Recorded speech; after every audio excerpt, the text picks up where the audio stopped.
تحياتي الجميع مشاهدينا متابعينا على جميع مواقع التواصل الاجتماعي من فيسبوك يوتيوب. تحياتي لكم.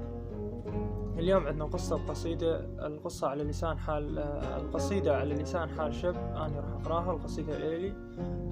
طبعا الشاب قصته باختصار هو حب بنت وانطاها حب 100%.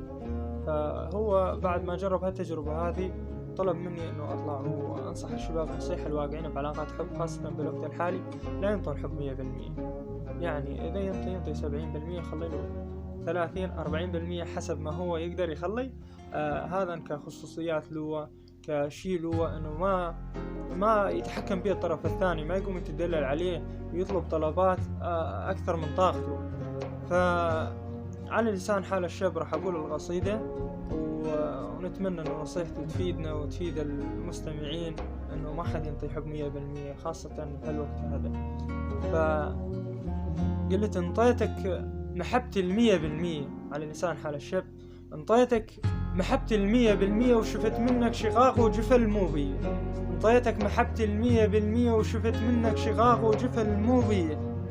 ضميتك بقلبي حتى تبغى وياي، ضميتك بقلبي حتى تبغى وياي. يا المنطي ضميرك عطية الدية، يا المنطي ضميرك عطية الدية. ما بيك نفع محيرني بس وياك. حبيتك صدق بس هاي تالية المحبة اللهفة والأشواق.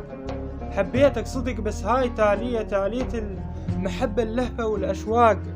تبيع انت الوفا ويبغالي منية، تبيع انت الوفا ويبغالي منية. تمنني بمحبتك رغم صدك ذاك، تمنني بمحبتك رغم صدك ذاك. مو أنا حبيبك هاي تالية. ما ينفع عتب، خليك عنية. باختصار ما ينفع عتب، خليك عنية.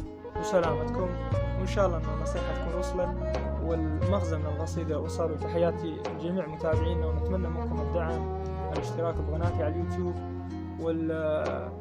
والمتابعة على الفيسبوك. تحياتي لجميع المستمعين.